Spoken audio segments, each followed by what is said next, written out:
This is this old pirate that's been about to sail his ship, but he's been running the roads up and down these stone cobbled streets trying to get everything done so I could be here tonight. I had to get me a cup of grog at the old tavern, and here I am. I'm ready to go to hit the high winds to Jamaica. How about you, Robert Gwaltney? Well, I'm just here protecting my booty. My. Well, I know you're sitting on it. That's I'm for sitting sure. on it.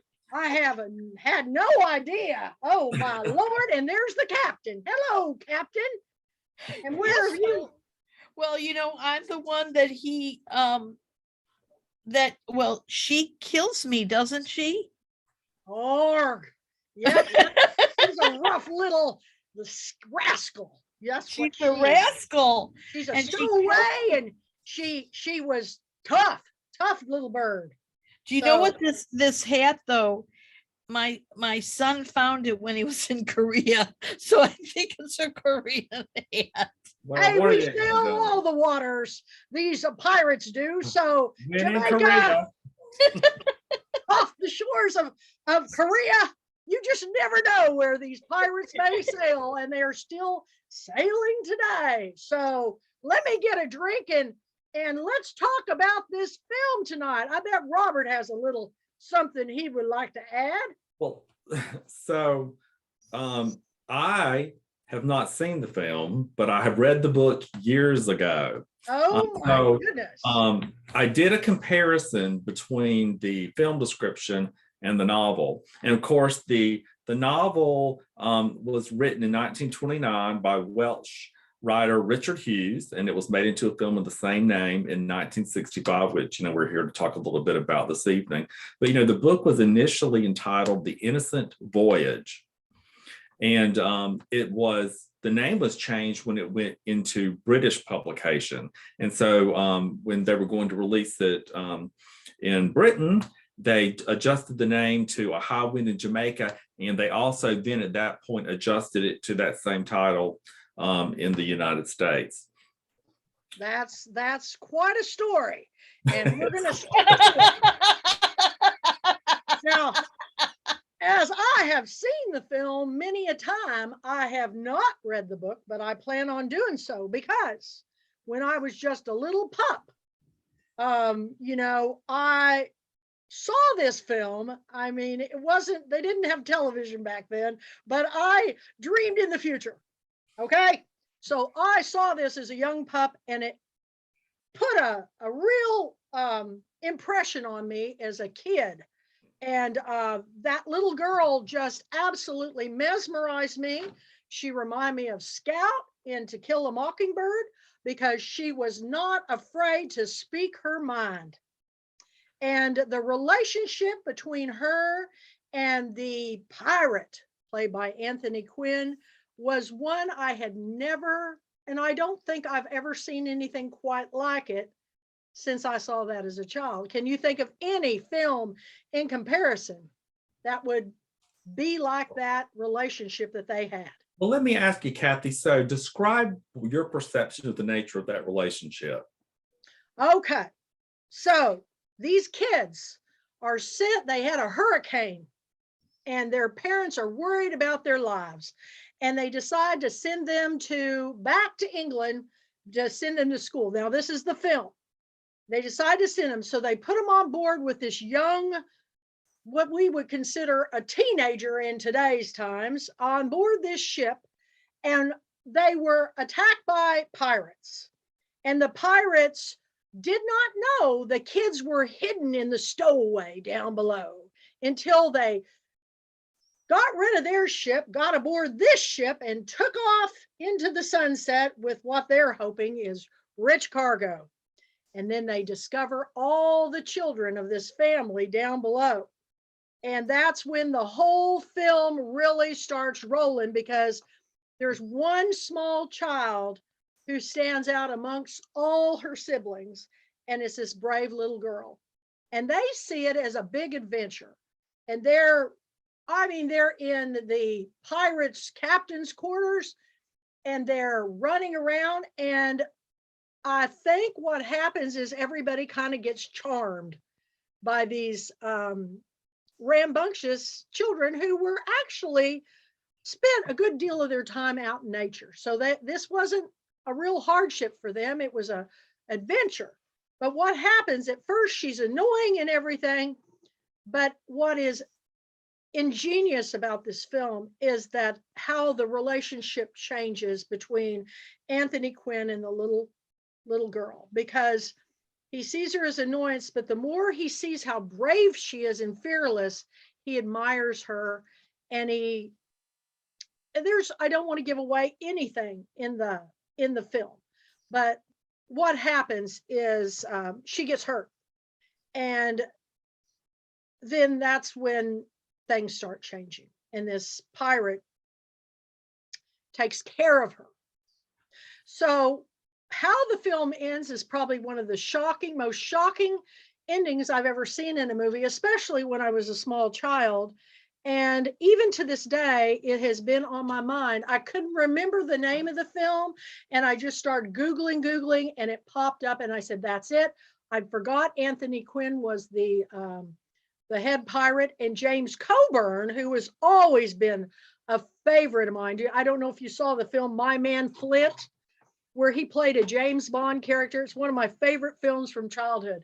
But I watched it again, and all those feelings of conflict between the relationship between, he wasn't a father figure, he wasn't a parental figure, he was just in love with her fearlessness, and she looked at him not as a pirate, but as somebody who was, I don't even know if the kids really understood what was happening to them, but there's a lot of little side stories in it. And just like Ruthie, our captain, was saying about the captain, didn't he get killed? When they took over the ship, they got rid of the adults, so, but they didn't know anybody was on board. So it's a story about stowaways, much the way one of my other favorite books from childhood was Treasure Island by Robert Louis Stevenson. And I was a kid who liked adventure. So it's a wonderful film about this, pirate adventure, much in the same way I enjoyed The Goonies, which was, a movie done in the late 80s. Mm-hmm. About the boys trying to discover treasure. I think every child in the world grows up wanting to find pirates' booty. So we're glad you have it, Robert. I have got plenty of booty. So anyway, I want to read the book, because when I read the review on the book, you'll be quite surprised at the difference. Yeah, well, I have a different take on it. Okay. Yeah, I want to hear. So I hadn't read the book, and I hadn't seen this as a little girl. I thought the relationship with him and her was creepy, really creepy. Oh, I know why you're thinking that. Yeah. You're thinking about it in today's terms. Well, I'm not. I feel like there was a flaw in the script where I wouldn't have thought that if there was any kind of backstory to Anthony Quinn. If we had a sense that he had a little girl, or had been taken away as a pirate as a little boy, and some clue as to, I hear why you say that he was attracted to her fearlessness. I just felt it was incongruent with what these pirates came to steal. He was going to literally blow up that first captain. He was lighting a fire to blow him up and send him out. They were a little, I didn't think that they were what you would call like the really scary pirates that then, were really brutal. they were kind of like a motley crew in a way. I felt like they weren't that good at what they did. So that part, I kind of really liked that part, that they were kind of a bunch of boobs in a way, they didn't do really great. Okay, even that the kids were stowed away there. Like, how did that happen? Like that they missed that. And there weren't that many of them, right? Because remember I'm just going to say there's a trial scene at the end without giving anything away, but they say, there were 30, 40, or somebody was talking about there was 30, 40 of them. There weren't. There were like 11 or 12, right? But I just felt like, I don't know what the book does. I'm sure it shows some subtext or some flashback. I think that you hit the nail on the head, because well, in the book, the pirate captain's name is Captain Johnson or Johnson, and he does make sexual overtures to Emily in the novel, so it goes to very dark places. This when you do a comparison of the plot summary of the screenplay and the novel, the film is G-rated. This is, there's some very disturbing things that happen in the novel, which was quite, shocking for 1929 when it was originally written. So I just want to say, so just from a screenwriting perspective, it was like, okay, so they took this film that had some seedy quality to it. These guys are on there was only one other woman, that attractive Hispanic woman, I think she was. And that was the other thing, it wasn't from Welsh. They made, because Anthony Quinn was Mexican, so they spoke a lot of Spanish in the movie. But then James Coburn was like, well, how is he part of this Spanish group, and then I just thought, well, something's not right here, because he's got her down in his room. The other kids weren't there. She was separate. But there was something that was happening between the two of them. And then I was like, well, in those days, maybe they did marry young girls anyway, or whatever. I felt it was I just felt the script didn't give me reason not to think it was seedy. And yet there was some loyalty definitely exchanged between them because of what happens, right? And I'm not going to say what happens. Right. So some kind of a loyalty that was there. But I want to say this about that. So I think this was a really important thing, because I was sitting there going, why did Kathy choose this film? So I love Anthony Quinn. My mother sold Anthony Quinn for, I can't remember, he was in town and he went to the department store, and my mother was a young woman. She was selling gloves, and he brought in whoever he was married to at that moment or something, or this leading lady. And he said, I want to buy her a pair of gloves. And my mother was like swooning, and she sold him a pair of gloves. So in my whole life, I grew up that Anthony Quinn was so cool, right? Very cool. So I thought, why did she go for this? And I think this is a really important point, that we see things through our own lens, right? So I'm all this years later, and I'm watching this movie, and I love Anthony Quinn, and I'm watching this movie, and I am seeing incongruences. I'm looking at it through the eyes, probably more of a writer or director or something like that. But then when I said that would have been the question, and then Robert, you asked that question right away. You said, tell me, what is it you liked about this relationship? This is exactly the question I wanted to ask you, but you said it beforehand, that in that time, there were lots of stuff about thinking of Scout. The trial scene, she was kind of like the girl who had accused, what's his name, of rape. And she had to be up there on the stand and was so scared and everything like that. There were lots of little kinds of reminiscent things of that nature.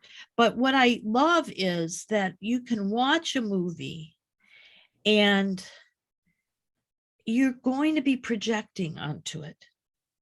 You're either going to resonate with something, that's what film, that's what books, it's all about. It's like,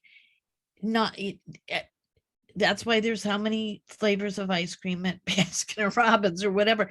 It isn't that I didn't like the film exactly. I just was finding a lot of incongruences in the script, missing, looking through the eyes of an adult person. But as you say it, you loved her feistiness. I love the fact that it started like Robinson Crusoe or something like that, that they're living on an island. Like, what was that? Like they were living on this island, and that they were living on the island, and the African American, not the Black people, which they must have been Jamaican, right? That were underneath it. But that wasn't really even that clear. Like, they didn't give that a fleshing out either, from my point of view. But that movies, it's you can't help but project into it. And that really helped me to understand how you were identifying with the girl. You weren't thinking of it in the terms that I'm looking at it and going, holy moly.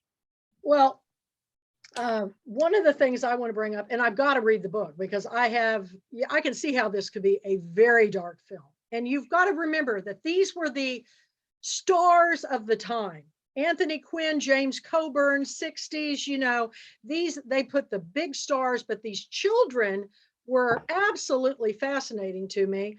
But I saw it as I remembered it when I was a child. I was in the movie theater, and there's, the rolling seas and the hurricane coming in, and the Jamaican people practicing what kind of looked like, voodoo witchcraft. Yeah, whatever their culture's religion was of, sacrificing a chicken or whatever they were doing. It was absolutely freaking out the mother, which I found kind of funny because my grandmother would go out and wring a chicken's neck just every, Sunday so we could have our chicken dinner. Never even fazed me, whatever. But we bring our own experiences into the watching of a film or the reading of a book.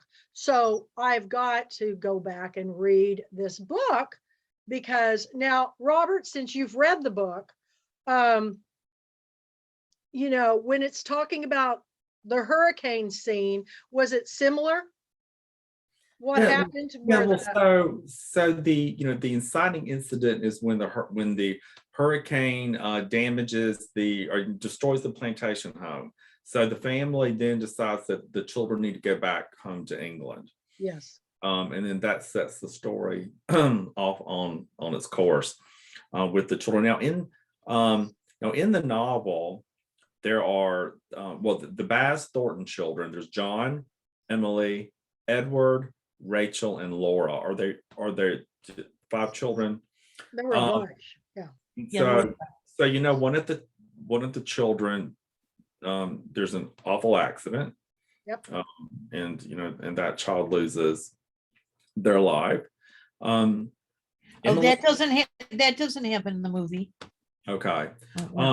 Emily is about 10, I think. Yeah, I think it's about the same age that Scout was in To Kill a Mockingbird. Yeah. And it's also the same. It was very unusual. It was interesting. I think one of the things that was noted about the novel is that that the protagonist is so young. Of course, the critical reception, they responded negatively because of the behavior of the children, treatment of the children, the way the children behaved, and of course, there was everything in the novel from, sexual abuse to murder. Many believe that this novel was a precursor and set the groundwork for novels like Lord of the Flies. Mm-hmm.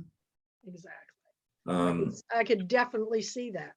But I think that if you think about the time period, these are not educated people. These are people that probably grew up on the streets of whatever place they lived and grew up with probably being abused themselves sexually and physically, and then they get on a ship that has no women.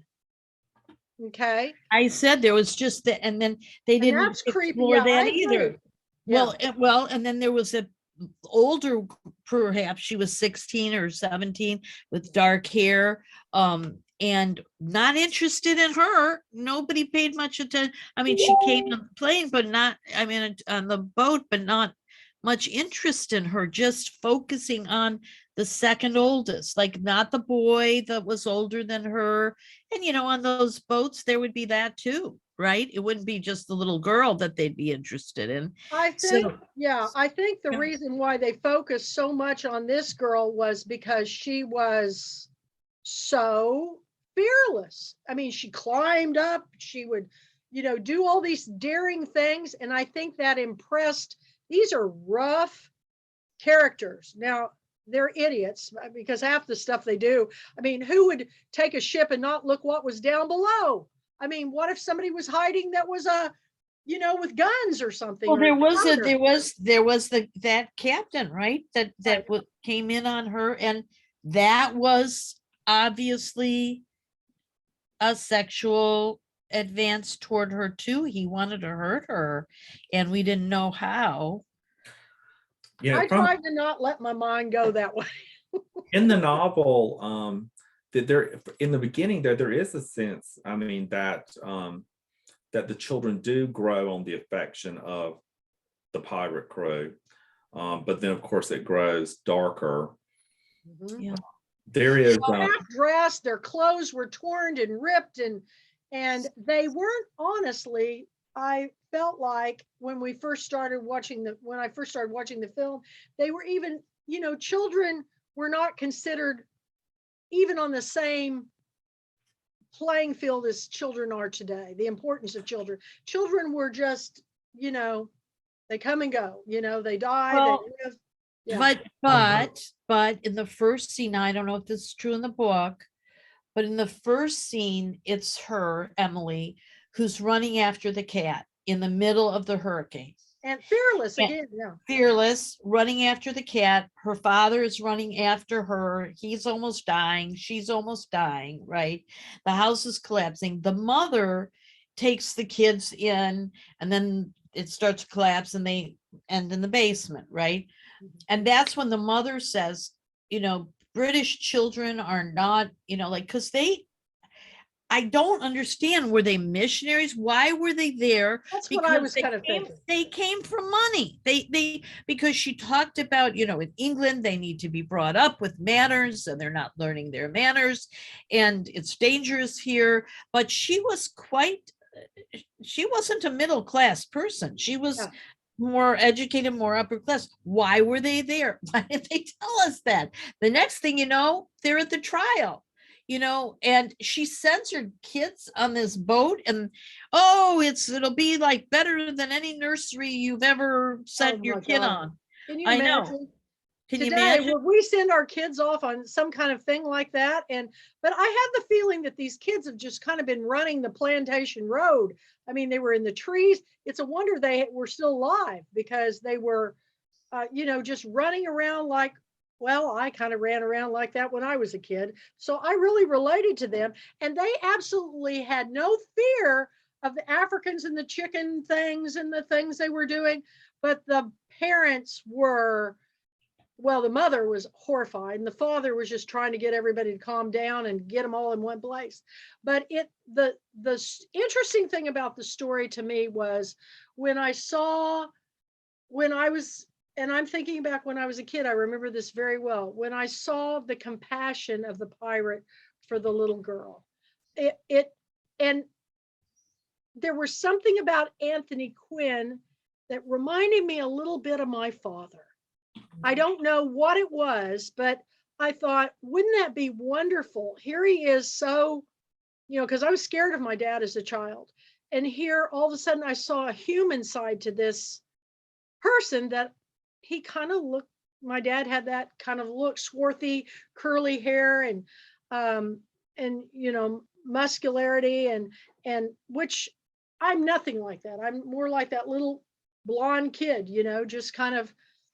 But it was interesting. I really want to read the book now because especially I was researching a little bit about the book, and I found this English version, and this book got a lot of acclaim when it came out, when they did, I think, the English British version, because they were talking about how it, and I was going, I never really saw the film as like an Academy Award winning film, but the book, they were giving it accolades, and I posted it when I sent the thing out. They were giving so much weight to what an incredible story it was.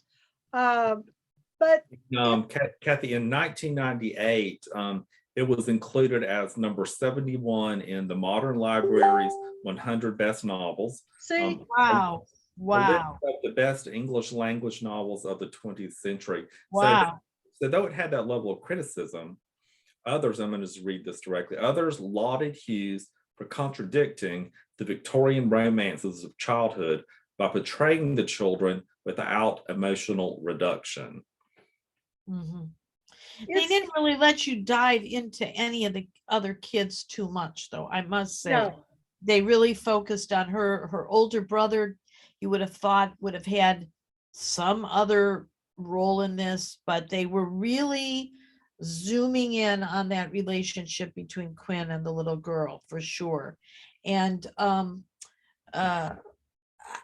want to throw something else out, because we missed you last week, Robert, because we did, Lilies of the Field. And so that was in 1963, right? And we were talking a lot about the backdrop of, in 64 and 65 was, Martin Luther King and the revolution, really the revolution. Right. Yeah. Okay. Right. And so I'm thinking, I want to just build on that a little bit, because in that movie, there was the white man, there was Sidney Poitier, the only Black guy, and then there were the Hispanic people. And Sidney Poitier, his character was trying to pull status on the Mexican people. And of course, when I say the white people, I'm not just saying American white people, I'm saying that the nuns were from Germany, right? So there was the Holocaust had just, happened. World War II had finished in the timing of this. But so isn't it interesting that they took a Welsh film, they cast it with lots of Hispanic people. Well, no, so the writer is Welsh. But the family, I'm guessing they were British. Well, they were British. They were British. Right. So, they were British. They were very British, right? Wasn't their accents really high British, Kathy? And then, but then they cast all the pirates as Hispanic, except for James Coburn, and you don't know why he's there, because he didn't understand what they were saying, when they were speaking Spanish. And I was just thinking of how, that was 65, Lilies of the Field was 63. Look at what's going on in terms of good guys, bad guys, then the trial takes place in England, right? At the end, yeah. So there's that, what's and I don't think that this will give anything away, but I found this fascinating. So, well, in the novel, one of the girls really loses her sanity after all that they had gone through. But Emily is specifically chosen as the individual who will participate in the court proceedings. Right. It ends with her last resonant image of her in the novel playing with her schoolmates. And it says, she is so similar to them that only God but no one else could tell them apart. So Oh, that's interesting. yeah, so you know that she has been changed in significant ways, because really, I mean, these have been traumatic experiences for these young people. But you're right, that last, like after the trial, and we don't really know, we only assume what happens. And Anthony Quinn's laughing, remember? That's the kind of his last moment. And then you're right, they do cut to the kids playing in the street. And the street kind of did look, even though it was in England, it did kind of look like To Kill a Mockingbird Street with the kids playing. Yeah, I wonder if they were mindful of To Kill a Mockingbird when they adapted this to when was To Kill a Mockingbird? What year? I can tell you I think it's just almost exactly. So this film was in 1965. I'm going to Google quickly. Thank you, because I think it's the same time. Because don't you think that there were visual references? I thought 1962, To Kill a Mockingbird. Oh, right. Come on, that's when they were really shooting the film, they were shooting it in 64, 3 or 4, right? Right. And also, you said this film, the British version of the book came out what year? It was 1929. Then it was what year? It would, let's see. I don't know if they tell me that. It would have come out, closely there after. So really, I don't know how it would have been. I don't know what the change in adaptation would have been. I mean, Welsh speak English, don't they? Yeah. Well, they do, but it's very hard to understand. It's quite thick, and they have their own Rogue. They have their own language in addition to English, and so then they spin on English. So can I ask you another question? So what was just in my head? I just wondering, when was Lolita written? Oh, okay. Let's check. Lolita, because there we are with this sort of it's Lolita was written in 1955.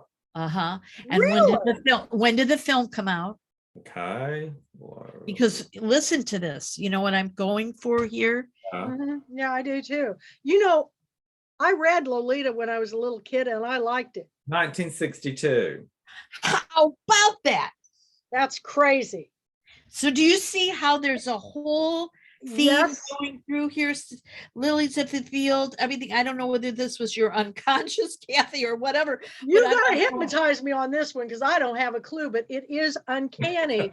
And then what is really weird about it is when we watched last week, Lilies of the Field, we found out the book came out in 62 and the film was made in 63. Immediately. And I'm thinking, boy, you don't see that anymore.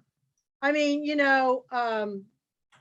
my friend's film, Ronnie Hall's film, Same Kind of Different as Me, was written about the same time I think I wrote my first book in 2008. And that movie did not come out until, decade later. And yet that's why I wonder, when the British version came out, how close that book was to them getting the film made.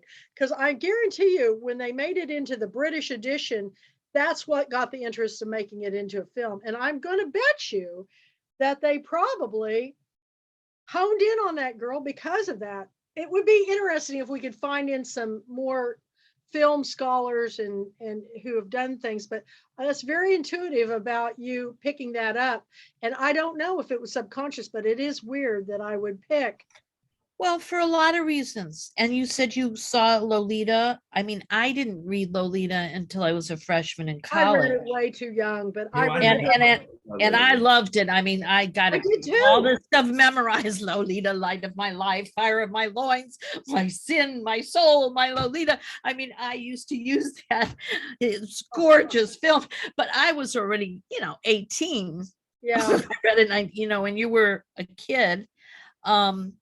I but read a lot of things I but shouldn't. you were read. mesmerized by that relationship, and it did have undertones of father daughter, even though it was sexual. I mean, it was very interesting, and I just think there was some of that was being played with at this particular time, at the same time Well- that there was the movement of, the African Americans, and lots of stuff was This is coming out.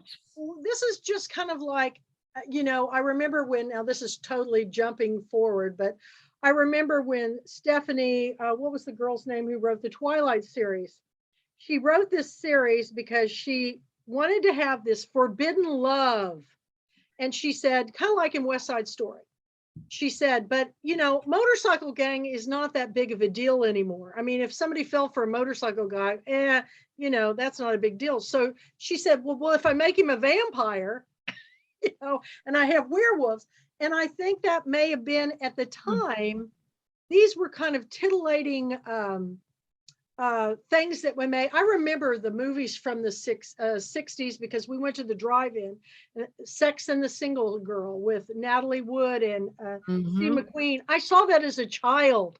What were my parents thinking? I mean, I saw a lot of movies like that. And I think that these themes, 60s was pretty, they were pretty. Well, we're getting into the hippie time, guys, right? Yeah, right. Well, And so free love and all that stuff, it's just interesting. You're trying, the door is beginning has opened from the sexually repressed 1950s into the dawning of the 1960s, and much changes over that decade. Much. The Apartment. I mean, I think about what was the movie we watched with Jane Fonda and the title of it, and Robert Redford. Barefoot in the Park. Barefoot in the Park. There's another one that was, they had. I love that movie. But all those movies from that time period, they were very clever on how they would set that tone, but they never really showed it like they do today. Now they just show everything. They just show. No, you're right. I think you're exactly right. There was nothing explicit. No, it was nothing implied. explicit. It was implicit. Yes.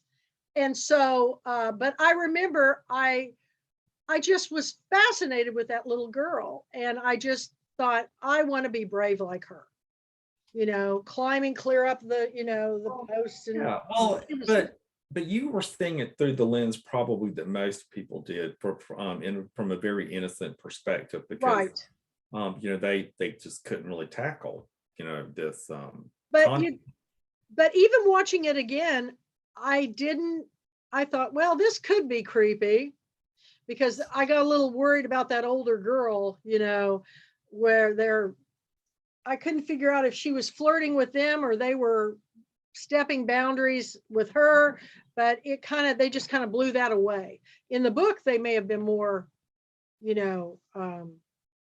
told you a lot more. Books tend to do that, because when you watch something, it's easier to imply, but in books, they have to describe to you.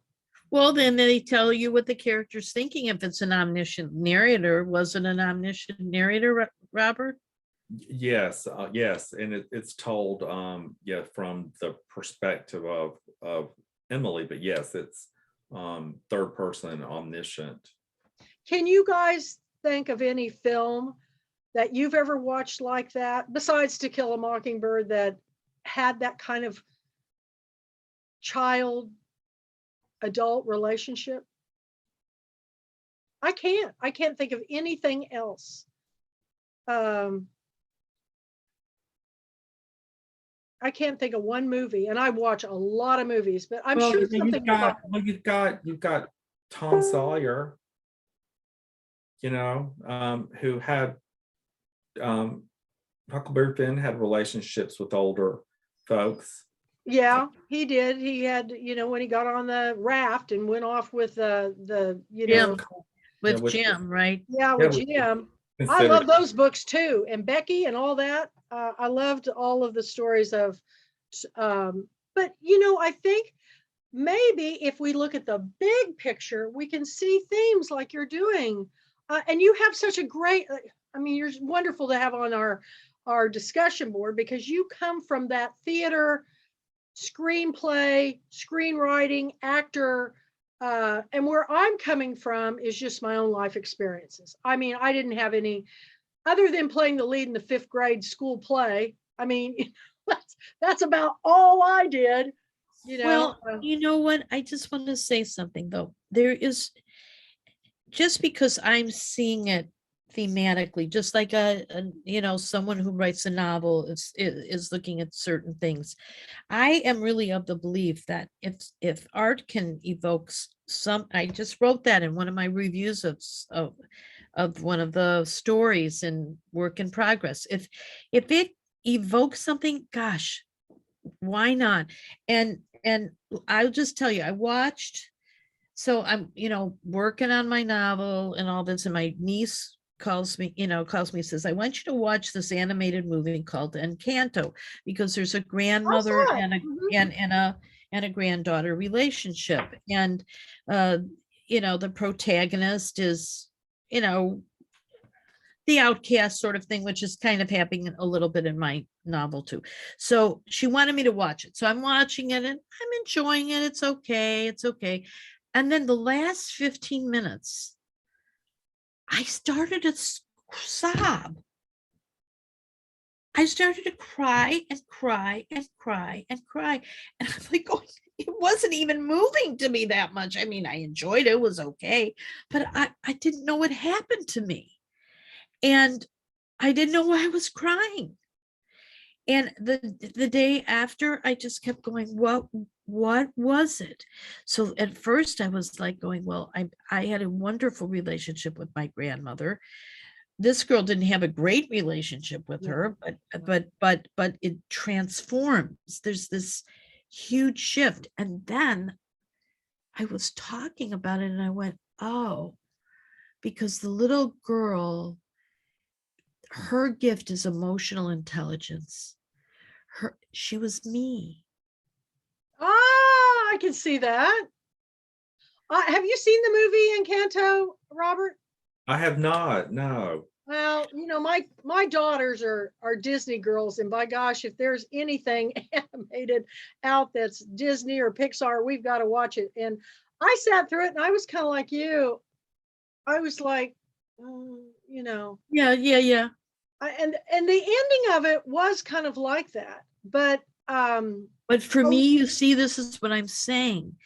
I would have said it was a nice little animated film for kids and stuff, but what happened was I thought, oh, her gift wasn't particularly pizzazzy.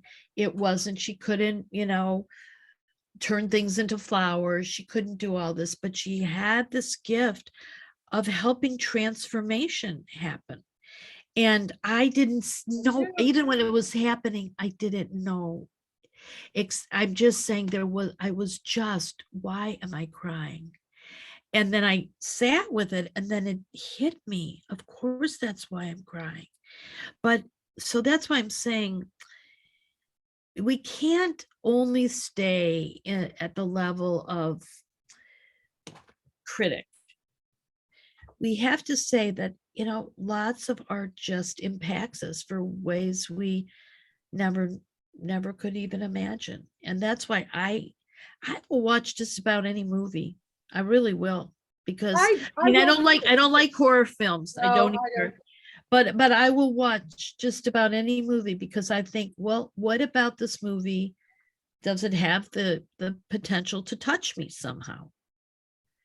And I've been approaching, my impressions in work in progress in that way, is like, I want to just open myself wide open and not look at it as a review, really. I want to look at it more as, how is this my experience of this? So anyway, I want to make it clear that just because I got the seedy part and some incongruences doesn't mean that what you said, because it was complex. You didn't know. And that's why when people read books and people get really angry at you picking a book. I mean, they get furious about you. And I think it tells you more about them than it does the book themselves, or critics that slam a book. And I think I could never slam anybody's book because I know how long it takes to write one, right? And I think that is, and they said, well, if you don't critique and if you always give wonderful reviews and you don't give bad reviews, then how are you going to know if a book is bad? And I go, well, that's up to the person. I think critics buy into their own, at some point they buy into their own maybe superior, I can think on these things. And I think what critics originally it was to do was to just guide.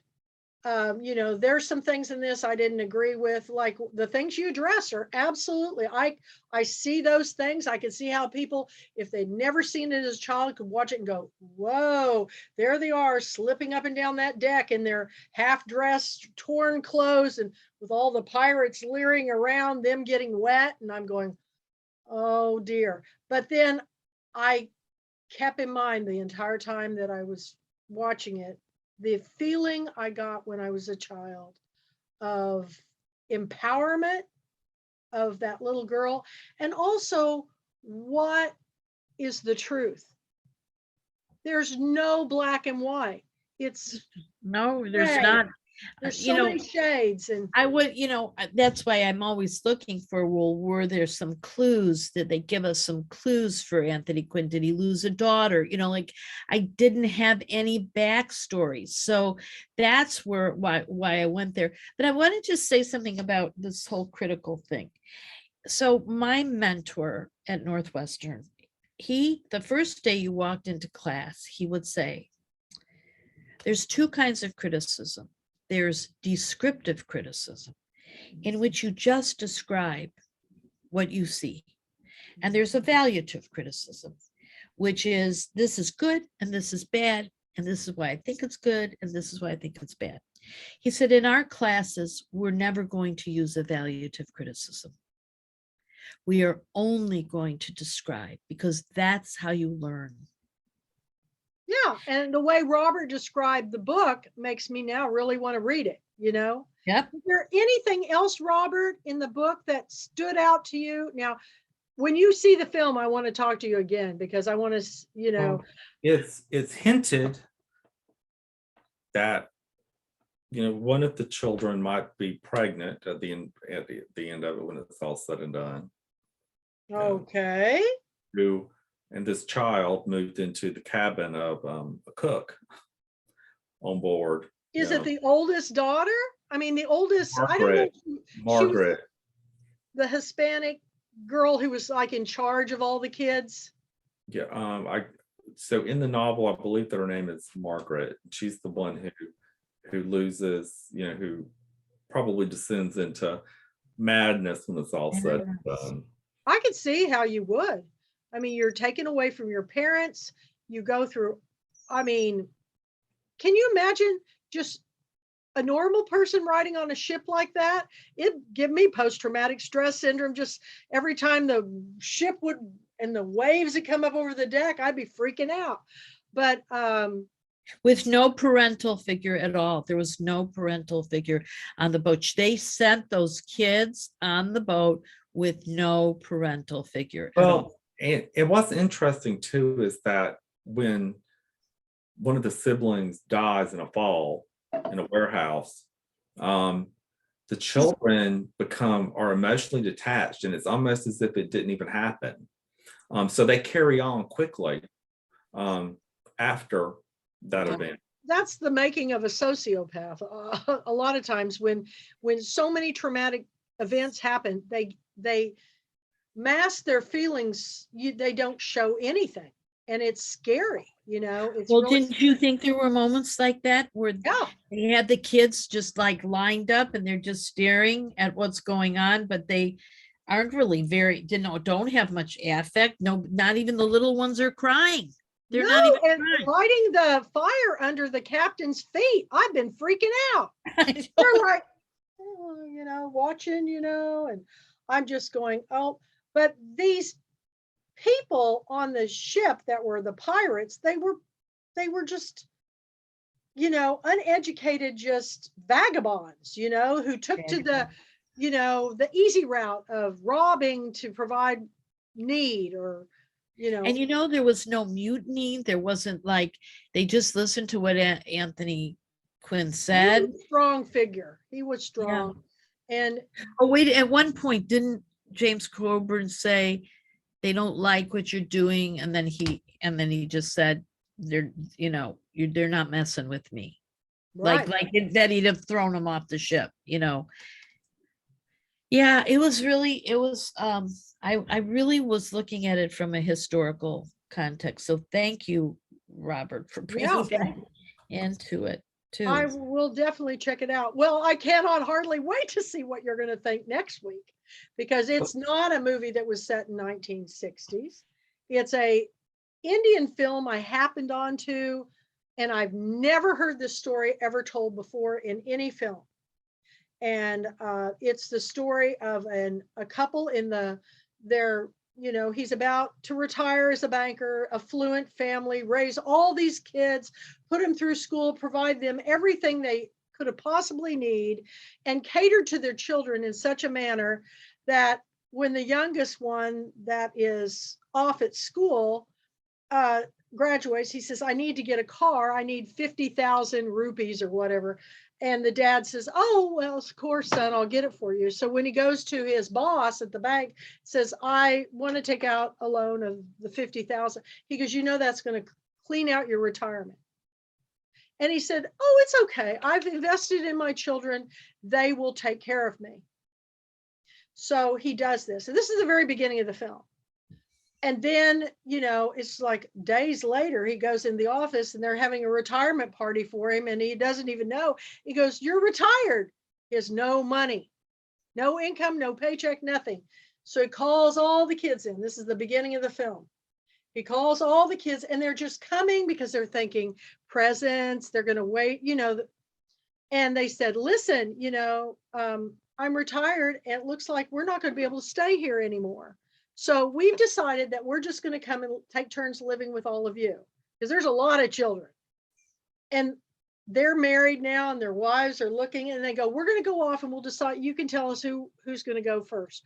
Well, I'm not going to tell anything more of the story, but it raises an interesting issue about what happens when people get to that age where they retire and there's no money, and they, you know, what do you, and the name of the movie means gardener.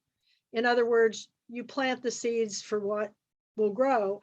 And because they indulged their children with everything they possibly wanted, when it came time for the parents, they weren't willing to give up anything. You guys, it's Pretty a powerful film. Powerful film. Powerful film. I'm gonna watch it, Kathy, but I do need to say, one Saturday I'm not gonna be able to be there. So I am gonna watch the film, and then I'll text you what I think. Well, and Robert, I think, is it next week you can't be there? I know I can be here. I think I can be here this next week. It's like the next 2 weekends. I'll be okay after that. And Robert's got his big book coming out. I know. I got my copy, and I'm very excited, Ruthie, because I can't order mine until the 22nd, right?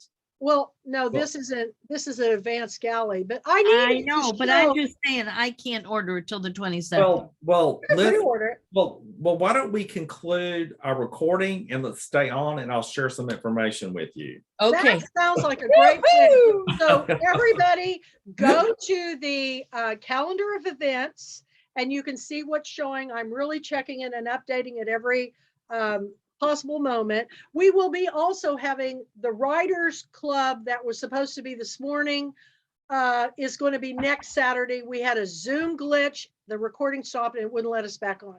So we're going to repeat 10 o'clock next Saturday morning with Janet Oakley.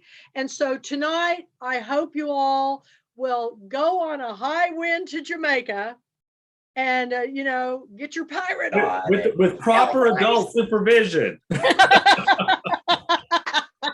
And watch your booty. Watch your booty. Oh my gosh. Okay. I'm going to conclude our show for tonight, everybody, and we will come right back on. Okay. Okay.